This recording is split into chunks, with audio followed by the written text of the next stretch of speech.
Indeed, Adnan, this is the second day of this international conference on the Palestinian discourse in the international media. Lots of guests and participants from more than 90 countries. And as you alluded in your intro, Jamal Khashoggi, the journalist who was killed in the consulate of his own country, was one of the key speakers in this conference.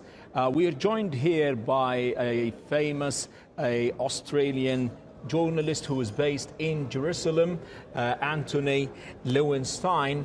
Antony, you're based in Jerusalem and you are active on the Palestinian-Israeli conflict. How do you feel now that this conflict is not on front pages? The Palestinian cause is not anymore a headline. Is it because of the Palestinian rhetoric? Is it because of the tumultuous environment that we're living at with different hot stories? I think it's partly that. I mean, I started writing about this in 2003. I'm Jewish, and for me, I became involved because I was outraged by how the mainstream Jewish community defended the occupation in Palestine, but I was someone who opposed it, and that got me interested as a journalist and as a writer. I think why Palestine now in 2018 is less of a focus in the media is partly because the Middle East is on fire. Syria, Yemen, elsewhere, and the Palestinian issue, although bad, is not as bad as Yemen and Syria. I think also there's a degree of fatigue, a sense that's been going on for so long, and I think also there is a sense that the international, many in the media, too often view it as two equal sides. There's the Israeli side and the Palestinian side. Why can't they just get along? When in fact the power dynamic, of course, is very different. Israel controls the power, and the Palestinians do not.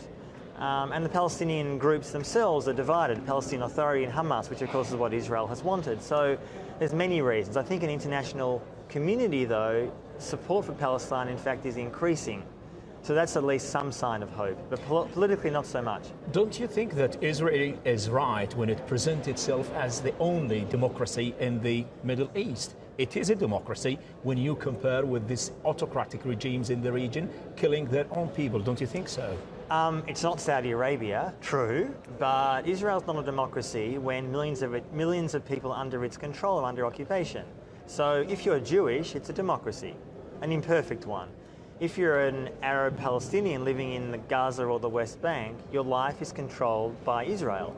That's by definition not democratic. So when Israel says that, yes, compared to, say, Saudi Arabia or, say, Syria, there's more openness, fine. But it's not a democracy in any kind of internationally accepted way. Israel likes to say that to prove that it's a legitimate country and therefore should be respected. But in fact, when you have millions of its citizens, or people who they claim to control and do control, Palestinians, you're not a democracy. And I think increasingly many people realize that if you occupy people for decades, as Israel has done, 50 years plus, you can't call yourself a democracy. Antony, lots of speakers here and, like intellectuals speaking about Israel as an apartheid state.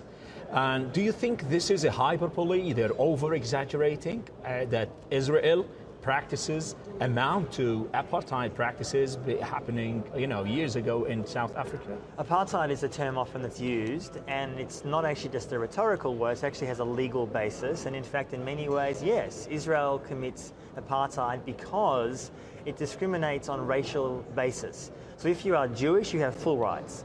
If you're an Arab within Israel itself, you actually also have more rights. If you're Palestinian, though, in the West Bank or Gaza, you do not. You're under occupation. So apartheid is not just a rhetorical word, it's in fact a legitimate term to use under international law. So as a Jewish living in Jerusalem, don't you feel happy with this Jewish nation state, the new law? I oppose it 110%. Why? I might be Jewish, but I am anti-Zionist, so I don't support Israel as a Jewish state. And the new nation-state law, in fact, essentially puts Jews at the top of the pile. So if you are non-Jewish, if you are Palestinian, if you are others, you are lower in the pecking order. And that, to me, is undemocratic. And in fact, it challenges this idea that Israel is a democracy at all, which it's not. Thank you, and very interesting talking to you. So lots of things happening here. A very interesting conversation with Antony, who is a Jewish journalist based in Australian, based in Jerusalem. Lots of speakers like him. He himself was here speaking yesterday, and lots of ideas, topics about the Palestinian coverage in the international media. Back to you, Adnan, in the studio. Ahmed, appreciate